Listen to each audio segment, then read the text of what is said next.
अरे यार 3 बजे फिल्म शुरू हो जाएगी, तू क्या कर रही है? बस मुझे 5 मिनट दे, मैं अभी साड़ी बदल कर आती हूँ। अरे बहू, तू अचानक कहाँ जा रही है? तेरी सास तुझे आवाज दे रही है। अरे छोड़ ना, ये बुढ़िया कभी नहीं सुधरेगी। क्या हुआ माँ जी? मैंने आपको कितनी बार मना किया है कि मुझे जाते हुए टोका मत कीजिए। मैं फिल्म देखने जा रही हूँ। तू अभी चली जाएगी तो मेरे लिए खाना कौन बनाएगा बहू? सुबह से भूखी बैठी हूँ। अरे माँ जी, आप कौन सा घर का काम करती हो जो आपको भूख लगी है? अच्छा, मुझे देर हो रही है, चलना रीटा। अंजलि के जाते ही सीता देवी अपनी किस्मत को कोसते हुए सारा दिन घर में भूखी बैठी रहती हैं। इस तरह अंजलि अपना बहू होने का कर्तव्य कभी नहीं निभाती थी। वहीं दूसरी तरफ अपनी सास के खाते से पैसे निकाल के अपने शौक पूरे करती थी। लेकिन सीता देवी इस उम्मीद पर थी कि एक दिन उसकी बहू सुधर जाएगी। फिर एक दिन सीता देवी की जुड़वा बहन गीता देवी वहां आती है। अपनी बहन को घर के काम करते हुए देख गीता देवी आग बबूला हो जाती है। अरे ये सब यहाँ क्या चल रहा है सीता? तेरी बहू कहाँ है जो तू घर के काम कर रही है? सीता देवी भावुक होकर रोने लगती है। अब तुझसे क्या छुपाऊं? मेरी बहू रत्ती भर भी मेरी इज्जत नहीं करती। मजबूरी में मुझे घर के सारे काम करने पड़ते हैं। वो तो बस सारा दिन अपनी सहेली के साथ सैर सपाटा करने में लगी रहती है। अच्छा, तो उस चिड़िया के पर निकल आए। तू चिंता मत कर, मैं ऐसी कई बिगड़ैल बहुओं को ठीक कर चुकी हूँ। अब मैं इस चुड़ैल से निपटूंगी। तू कुछ दिनों के लिए मेरे घर चली जा, मेरी बहू तेरी अच्छी देखभाल करेगी। फिर दोनों बहनें आपस में साड़ियां बदल लेती हैं और सीता देवी अपनी बहन के घर चली जाती हैं। देर रात अंजलि जब घर आती है तो अपने कमरे का नजारा देख उसकी आंखें फटी की फटी रह जाती है।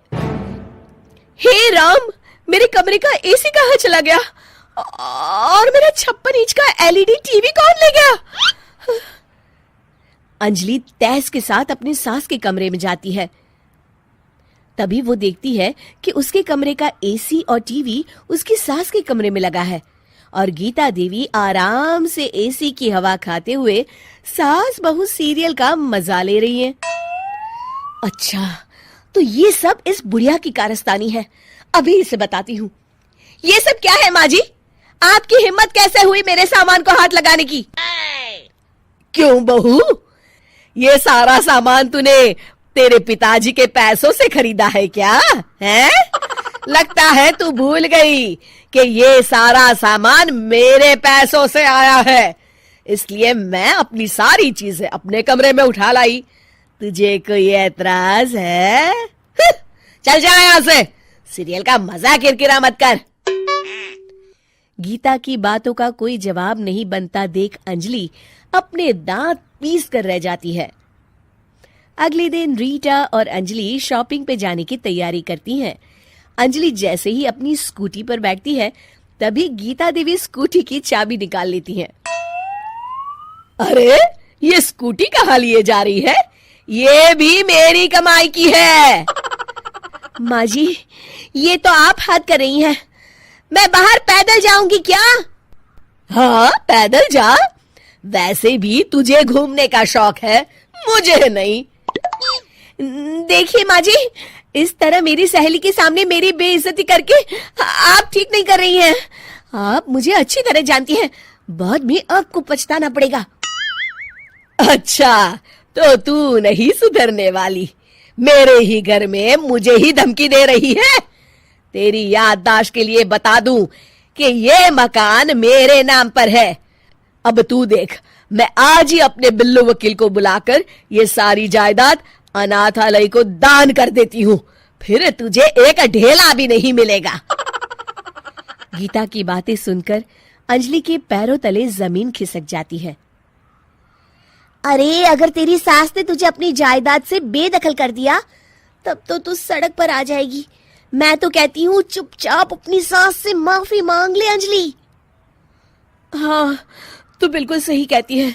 मेरी सास का कोई भरोसा नहीं है। अरे नहीं नहीं माँ जी, ऐसा गजब मत करिए। आज के बाद मैं आपको कोई तकलीफ नहीं दूंगी और घर के सारे काम ना मैं ही कर लूंगी। मैं आपको एक अच्छी बहू बनकर दिखाऊंगी। कुछ दिनों के बाद, ये लीजिए माँ जी, आराम से गाजर का हलवा खाइए। खुशबू तो बहुत अच्छी है। हाँ माँ जी, वैसे मैंने सब काम कर लिया है, तो मैं आपके पैर दबा दूं? आप आराम से हलवा खाइए। इस तरह गीता देवी अंजलि को सही रास्ते पर ले आती हैं और सीता देवी वापस अपने घर में आकर रहने लगती हैं।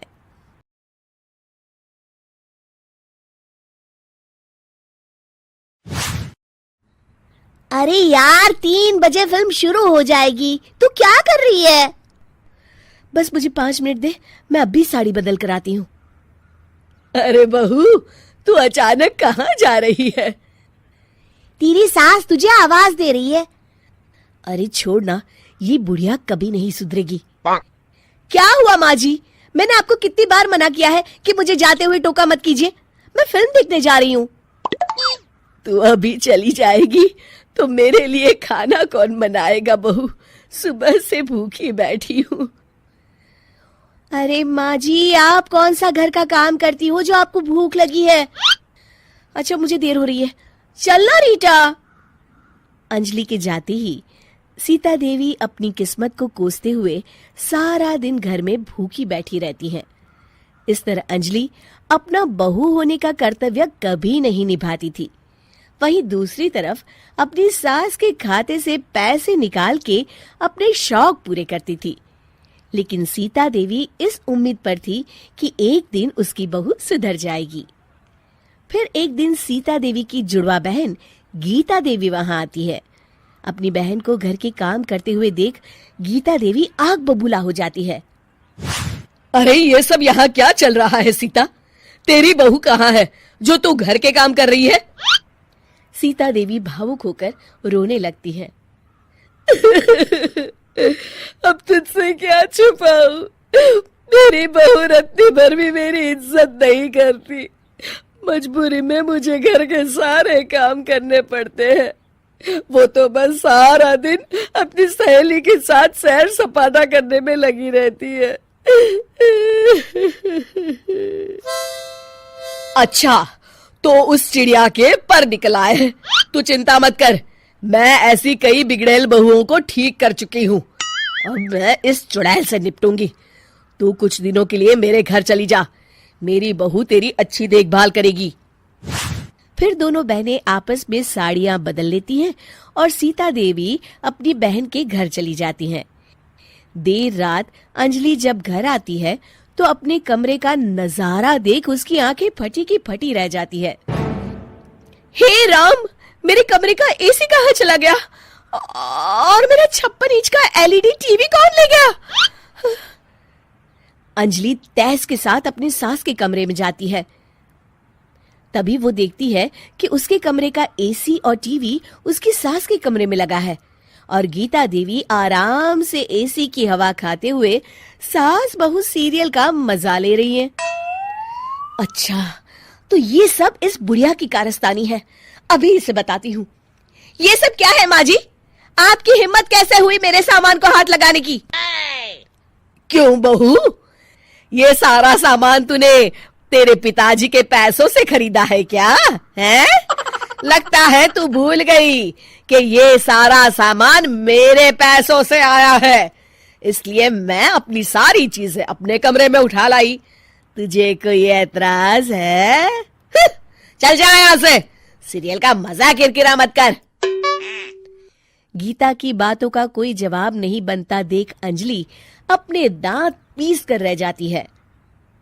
अगले दिन रीटा और अंजलि शॉपिंग पे जाने की तैयारी करती हैं। अंजलि जैसे ही अपनी स्कूटी पर बैठती है तभी गीता देवी स्कूटी की चाबी निकाल लेती हैं। अरे, ये स्कूटी कहाँ लिए जा रही है? ये भी मेरी कमाई की है। माँ जी, ये तो आप हाथ कर रही हैं। मैं बाहर पैदल जाऊंगी क्या? हाँ, पैदल जा। वैसे भी तुझे घूमने का शौक है, मुझे नहीं। देखिए माँ जी, इस तरह मेरी सहेली के सामने मेरी बेइज्जती करके आप ठीक नहीं कर रही हैं। आप मुझे अच्छी तरह जानती हैं, बाद में आपको पछताना पड़ेगा। अच्छा, तो तू नहीं सुधरने वाली। मेरे ही घर में मुझे ही धमकी दे रही है। तेरी याददाश्त के लिए बता दूं कि ये मकान मेरे नाम पर है। अब तू देख, मैं आज ही अपने बिल्लू वकील को बुलाकर ये सारी जायदाद अनाथालय को दान कर देती हूँ, फिर तुझे एक ढेला भी नहीं मिलेगा।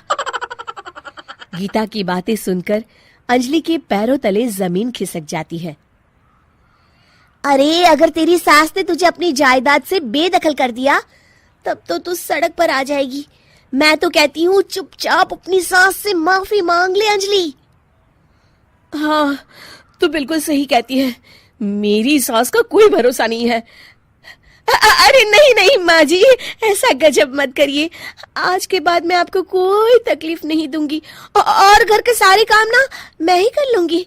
मैं आपको एक अच्छी बहू बनकर दिखाऊंगी।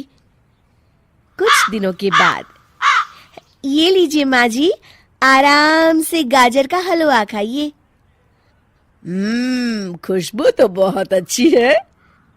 हाँ माँ जी, वैसे मैंने सब काम कर लिया है, तो मैं आपके पैर दबा दूं, आप आराम से हलवा खाइए। इस तरह गीता देवी अंजलि को सही रास्ते पर ले आती है और सीता देवी वापस अपने घर में आकर रहने लगती हैं।